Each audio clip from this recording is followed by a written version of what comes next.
ரொம்ப நன்றிக்கா. போயிட்டு வாங்க. ரொம்ப நன்றி சந்தோஷம். தம்பி. தம்பி உட்காருங்க தம்பி. சேனல் அமர்த்துங்க தம்பி. முதல்ல சேனல் அமர்த்துங்க தம்பி. சொல்லுங்கக்கா. தம்பி என்ன புதுக்குன்னு போயிட்டு வரேன்னு நினச்சிட்டிய? ஓ சாரிக்கா, பணம் கொடுக்க மறந்துட்டேன். ஆ என்னக்கா 10,000 ரூபா இருக்கு, வச்சுக்கோங்க. ஏன் தம்பி என்ன 10,000? நம்ம பேசுனது 20. என்ன 10 கொடுக்கியா? சேனல் வந்து வியூஸ் கம்மியா போயிட்டு இருக்குக்கா, அதனால கொஞ்சம். தம்பி நான் பூராமே பொய்யை உண்மையாக்கிட்டு இருக்கேன். உண்மையை பொய்யாக்கிட்டு இருக்கேன். இதுக்கு போய் நீங்கள் எப்படி கொடுக்கல? இந்த சவுத்து சங்கர், திருச்சி சூர்யா, தமிழா பண்ணுவோம் லட்சக்கணக்கில் வாங்கிட்டு அவங்க பொய்யை பேசலாம். 40 பெட்ரோல் கிணறு இருக்குது அவங்களுக்கு கொடுக்க என்னப்பா? 40 பெட்ரோல் இருக்கா? 40 பெட்ரோல் கிணறு, 10 பஸ் ஓடுது. எங்க? எத்தனை பஸ்ஸு? துபாயில் 10 பஸ்ஸு ஓடுது. துபாயில 10 பஸ் ஓடுதா?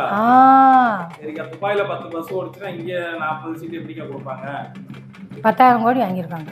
அவங்க இருட்டில் வாங்கும்போது நீங்க எதுவும் இருட்டில் வாங்குவாங்களா? இது நீங்க விளக்கு எதுவும் கொண்டு போவீங்களா பாக்குறதுக்கு பணம் வாங்க? இல்லை தம்பி, விளக்கெல்லாம் கிடையாது. நீங்கள் 200 வருஷத்துக்கு முன்னாடி கிடையாது விளக்கு இருந்துச்சு. இப்போ டார்ச் லைட் அடிச்சுட்டு வாங்கினாங்க. டார்ச் லைட் வாங்கும்போது நீங்க டார்ச் லைட் அடிச்சு பார்ப்பீங்க? ஆமாம், நான் பார்ப்பேன். மூத்த பத்திரிகையாளர்ங்கிறது நீங்க எப்படிக்கா உங்களுக்கு பேர் வந்தது? மூத்த பத்திரிகையாளர் தம்பி, எங்கள் அப்பா வந்து எம்பியாக இருந்தார். எம்பியாக இருக்கும்போது டெய்லி கல்யாண பத்திரிக்கை வந்து எங்கள் வீட்டில் வரும். அந்த பத்திரிக்கை நான் படித்து நான் மூத்த பத்திரிகையாளர் ஆகிட்டேன். நீங்கள் பத்திரிக்கை படிச்சதுனால தான் மூத்த பத்திரிகையாளரும். ஆமாம் தம்பி, ஆமாம் தம்பி. அரசன் 420 யூடியூப் சேனல் நண்பர்கள் அனைவருக்கும் வணக்கம். பொய்யை தவிர வேற ஒன்றுமில்லை, சாரி உண்மையை தவிர வேற ஒன்றுமில்லை நம்மளுடைய சேனலில். நம் சேனலில் சொல்வது அனைத்தும் உண்மையே. இன்னைக்கு நம்ம சேனலுக்கு சிறப்பு விருந்தினராக மூத்த பத்திரிகையாளர், அரசியல் விமர்சகர், பேராசிரியர் திரு ராஜேஸ்வரி அக்கா நம்மளுடைய சேனலுக்கு வந்திருக்கிறாங்க. அவங்ககிட்ட பத்தி இப்போ உள்ள அரசியல் நிலவரத்தை பத்தி நம்ம அவங்ககிட்ட கேட்டு தெரிஞ்சுக்கலாம். வாங்க அக்காவை சந்திப்போம். அக்கா வணக்கம். வணக்கம் தம்பி. எப்படி இருக்கீங்க? நல்லா இருக்கேன் தம்பி. அக்கா, இப்ப உங்களை வந்து மூத்த பத்திரிகையாளர், அப்புறம் அரசியல் விமர்சகர், பேராசிரியர்னு சொல்றாங்க. மூத்த பத்திரிகையாளர்ங்கிறது நீங்க எப்படிக்கா உங்களுக்கு பேர் வந்தது? மூத்த பத்திரிகையாளர் தம்பி, எங்க அப்பா வந்து எம்பியா இருந்தாரு. எம்பியா இருக்கும்போது டெய்லி கல்யாண பத்திரிக்கை வந்து எங்க வீட்டுல விடுவோம். அந்த பத்திரிக்கை நான் படிச்சு நான் மூத்த பத்திரிகையாளர் ஆயிட்டேன்.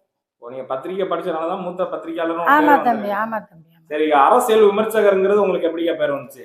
அரசியல் விமர்சகர்னா 4 பொம்பளை வெட்டித்தான் நம்ம உட்காந்து புரணி பேசுவோம். சரி. அந்த புரணியை பேசித்தான் அரசியல் விமர்சகர்கள் ஒரு பேராகி போச்சு. சரிக்கா, அப்ப பேராசிரியருங்கிறது பல டிகிரி முடிச்சிருக்கணும், பிஹெச்டி முடிச்சிருக்கணும், பல கல்லூரியில வந்து 10 வருஷம் 20 வருஷம் வேலை பார்த்து கவர்மெண்ட் அதுக்கப்புறம் எக்ஸ்பீரியன்ஸை பார்த்து ஒரு பேராசிரியர் பதவி கொடுப்பாங்க. நீங்க எப்படிக்கா பேராசிரியர் வாங்கினீங்க? அட போவாங்க தம்பி, நான் 10ஆம் கிளாஸ் கூட படிக்கல தம்பி. 10ல் பெயிலு தம்பி. வேற எப்படிக்கா உங்களை பேராசிரியர்னு கூப்பிடுறாங்க டிவில? புரணி பேசுனதுனால தான் பேராசிரியரானே. பொய்யை புரட்டு பேசுறதுனால நான் பேராசிரியரானே. பொய்யில அதிகமா பேசுறதுனால நீங்க பேராசிரியர்? ஆமா தம்பி, இப்ப நிறைய பொய் பேசினா தான் பேராசிரியர் ஆக முடியும். பொய் பேசினா தான் அரசியல்வாதி ஆக முடியும். அக்கா, இப்ப ஜெயலலிதா அம்மா இறந்ததுக்கு அப்புறம் பாத்தீங்கன்னா தமிழ்நாட்டுல ஒரு பெண் அரசியல்வாதி யாருமே பெரிய லெவல்ல சாதிக்கல. இப்போ ஒரு அக்கா வந்து அந்த அளவுக்கு அந்த ஈக்குவலா இப்ப சாதிச்சு வந்துட்டு இருக்காங்க. ஆனா அவங்க பாத்தீங்கன்னா பல பேர்கிட்ட பேரம் பேசுறாங்க. பல கோடி, 100 கோடி 200 கோடி வாங்கிதான் இது பண்றாங்க. துபாயில 5-10 பெட்ரோல் கிணறு இருக்கு, 10 கப்பல் ஓடுது அப்படின்னு சொல்றாங்க. பணம் வந்து அவங்க ஏகப்பட்ட பணம் வாங்குறாங்கன்னு இந்த மாதிரி சொல்றாங்களேக்கா. நீங்க அவங்க பக்கத்திலேயே இருந்து பாத்திருக்கீங்க, அதெல்லாம் உண்மையாக்கா? தம்பி, இந்த 200-300 கோடி வந்து பொய். நான் பக்கத்துல இருந்தேன். சரி. 10,000 கோடி வாங்கியிருக்காங்க. அவங்க இருட்டுல வாங்கும்போது நீங்க எதுவும் இருட்டுல வாங்குவாங்களா? இது நீங்க விளக்கு எதுவும் கொண்டு போவீங்களா பாக்குறதுக்கு பணம் வாங்க? இல்ல தம்பி, விளக்கெல்லாம் கிடையாது. நீங்க 200 வருஷத்துக்கு முன்னாடி கிடையாது விளக்கு இருந்துச்சு. இப்ப டார்ச் லைட் அடிச்சுட்டு வாங்கினாங்க. டார்ச் லைட் வாங்கும்போது நீங்க டார்ச் லைட் அடிச்சு பாப்பீங்க? ஆமா, நான் பார்ப்பேன். ஏன்னா அது கரெக்டா இருக்கா இல்ல நான் பார்க்கணும் இல்லையா? நான் பார்த்தேன் தம்பி. டார்ச் லைட் இதெல்லாம் எப்படிக்கா? அது வந்து துபாயில வந்து அவங்களுக்கு ஒரு 10 பெட்ரோல் கிணறு இருக்கு. அதுல வந்து தூத்துக்குடி மாவட்டத்துல இருந்து ஒரு 4 பேரை அனுப்புனேன் கப்பலுக்கு வேலைக்கு. நீங்க கூமாப்பட்டில இருந்து ஒருத்தனை டிரைவர் வேலைக்கு அனுப்பிட்டீங்கன்னு கேள்விப்பட்டேங்க. 3 பேரை அனுப்பியிருக்கேன். கூமாப்பட்டில இருந்து அவங்களுக்கு டிரைவர் கப்பல் ஓட்டுறதுக்கு அனுப்பியிருக்கேன். ஆமா, கப்பல் ஓட்டுறது. கூமாப்பட்டில வெறும் வயக்காடு மாடு மேய்ச்சிட்டு தானே இருப்பாங்க. அதுல கொஞ்சம் திறமையானவங்க நேஷனல் லெவல்ல லாரி ஓட்டுனவங்க இருந்தாங்க. அவங்க ஏற்கனவே பல நாட்டுக்கு பாஸ்போர்ட் அலைஞ்சாங்க. அது கூட்டிட்டு போற ஏஜென்ட் வந்து ஏமாத்திடுவான்ட்டு அது எனக்கு வந்துச்சு அந்த கேள்வி. இந்த மாதிரி சேர்த்து விடுங்களேன் ஒரு இல்லாதவங்கன்னா. நாங்கள் வந்து டைரக்டா ஆமா கப்பல் ஓட்டு அனுப்பியிருக்கேன். அவங்க இப்ப நல்லா தானே ஓட்டுறாங்க கப்பல். நல்லா ஓட்டுறாங்க. அதாவது கடத்துறாங்க. இப்போ வரைக்கும் நாங்கள் பிடிபடாமல் கடத்திக்கிட்டு இருக்கோம். ஆமாம். அப்ப அவங்க எங்க பணம் வாங்குறாங்க செய்யறாங்க எல்லாமே உங்களுக்கு தெரியும்? எனக்கு தெரியும். நீங்க கூடயே நேரம் இருந்து பாக்குறதால உங்களுக்கு எல்லாமே ஆமாம், எனக்கு தெரியாமல் அவங்க எதுவும் வாங்க மாட்டாங்க. அப்ப நீங்க வேலைக்கு எதுவும் போறதுல அவங்க பின்னாடியே தான் அவங்களுக்கு பியாவே இருக்கேன். பிஏங்கிறது டார்ச் லைட் வச்சுட்டே தான் இருப்பீங்க. என்ன சந்திச்சுட்டு தான் அவங்கள சந்திக்கணும். நீங்க நேரம் டார்ச் ஆமா, நான் எந்நேரம் டார்ச் லைட்டை கீழே வைக்கவே மாட்டேன், கையில் தான் வச்சிருப்பேன். டார்ச் லைட் வச்சுட்டே பார்த்துட்டே ஆமா, இருப்பீங்க. Torch light. அந்த கட்சிக்கு பாத்தீங்கன்னா இப்ப 30 சீட்டு வேணும் 40 சீட்டு வேணும்னு ரொம்ப டிமாண்ட் பண்ணிட்டு இருக்காங்க. இவங்க அதிமுக கூட பேரம் பேசுறாங்களா, திமுக கூட பேரம் பேசுறாங்களா, எல்லா கூடயும் பேரம் பேசுற மாதிரி இருக்கு. 30 சீட் எல்லாம் உங்களுக்கு கொடுத்து வருமாக்கா? அதாவதுப்பா, அவங்க இருக்கிற சீட்டு அத்தனை வாட்டி கூட பேசட்டும், இவகிட்ட அவகிட்டன்னு சொல்ல வேண்டாம். 40 பெட்ரோல் கிணறு இருக்கு அவங்களுக்கு கொடுக்க என்னப்பா? 40 பெட்ரோல் பல்கா? 40 பெட்ரோல் கிணறு, 10 பஸ் ஓடுது. எங்க? எத்தனை பஸ்ஸு? துபாயில 10 பஸ் ஓடுது. துபாயில 10 பஸ் ஓடுதா? சரிக்கா, துபாயில 10 பஸ் ஓடுச்சுன்னா இங்க 40 சீட் எப்படிக்கா கொடுப்பாங்க? சம்பாத்தியம் நாங்கள் அங்கே இருந்தால் நாங்கள் கொண்டு வரணும். கொடுத்தா என்ன, எங்களுக்கு கொடுத்தா என்ன, நாங்கள் இன்னும் கீழ்மட்டவங்கள்ட்ட கூட பேசுவோம். கொடுத்தா கொடுங்க, கொடுக்காட்டி போங்க ஐயா, எங்களுக்கு என்ன சம்பாத்தியம் இல்லையா? இதை வச்சா நாங்கள் கஞ்சி குடிக்க போகிறோம்? எங்களுக்கு கிடைக்கிய வருமானம், நிறைய வருமானம். எங்களுக்கு கொடுத்தா நீங்கள் வெற்றி வழக்கு அடைவீங்க, கொடுக்கலையா போங்க, அவ்வளோதான், உங்கள் டோட்டல் முடிச்சு. இப்போ அந்த 40 சீட்டு கொடுத்தீங்கன்னா நீங்கள் போகிற கூட்டணி வெற்றி பெறும். 40 சீட்டு கொடுத்தா தான் நாங்கள் வெற்றி விடுவோம். எப்படி 40 சீட்டு? கட்சி ஆஃபீஸ் பார்த்தீங்கன்னா ஒரு கிளையோட இடம், அதை ஆட்டை போட்டு தான் வாங்கியிருக்காங்க. அந்த பாட்டிக்கு ரூபா கூட கொடுக்காம அடிச்சு பத்தி விட்டாங்கன்னு கேள்விப்பட்டேன். அது நீங்க தான் அந்த பாட்டியை அடிச்சு பத்தி விட்டாங்கன்னு வர கேள்விப்பட்டேன். அதெல்லாம் உண்மைதானாக்கா? ஆமாம் தம்பி, அந்த இடம் வந்து 100 கோடி ரூபான்னு சொல்லிச்சு. ஓரளவு கொஞ்சம் நான் தான் அதில் இறங்கி அடிச்சு மூஞ்சி மாதிரிலாம் உடச்சி. யார் அந்த பாட்டியா? ஆமாம், பாட்டியை. சரி. உடச்சி இவங்களுக்கு வாங்கி கொடுத்தேன். திரும்ப ஒரு சமயத்தில் பார்த்தேன், ரொம்ப அழுதுச்சு, எனக்கு இங்கே இருக்க பிடிக்கல மாட்டுச்சு. சரின்ட்டு லண்டனுக்கு ஒரு 300 கோடி கொடுத்தேன். 300 கோடியா?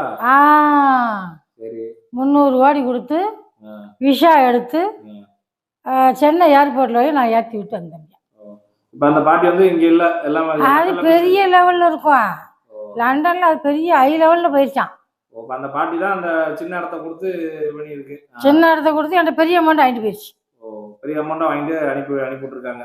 ஓகே ஓகே, அனுப்பிவிட்டேன், நான் தான் அனுப்பிவிட்டேன். எல்லாமே நீங்கள் ஏற்பாடு, உங்கள் ஏற்பாடுல தான் எல்லாமே வேலை நடந்தது. என்னை கையெடுத்து கும்பிட்டு நல்லா இருக்கணுமான்னு வாழ்த்திட்டு லண்டனில் சரி இப்போ ரொம்ப நல்ல பெரிய லெவலில் இருக்கான். பார்த்தவங்க சொன்னாங்க 10 கோடி இடத்த 300 கோடி யார்ட்டை போட்டு போயிருச்சுன்றீங்க. ஐயா போட்டு ஏன் நல்லா இருந்துட்டு போட்டோம். இப்போ 300 கோடி என்ன கழுவி தான் நல்லா சாப்பிடட்டுமே, நம்ம வாயெல்லாம் அடிச்சு உடைச்சோம். ஆமாம், நல்லா சாப்பிடட்டும், நம்மளை அது வந்து திட்டிடக்கூடாது, திமிரிடக்கூடாது இல்லையா? அக்கா, இவ்வளவு தூரம் வந்து நம்ம சேனல் பார்த்தீங்கன்னா உண்மையை தவிர எதுவுமே பேச மாட்டோம்.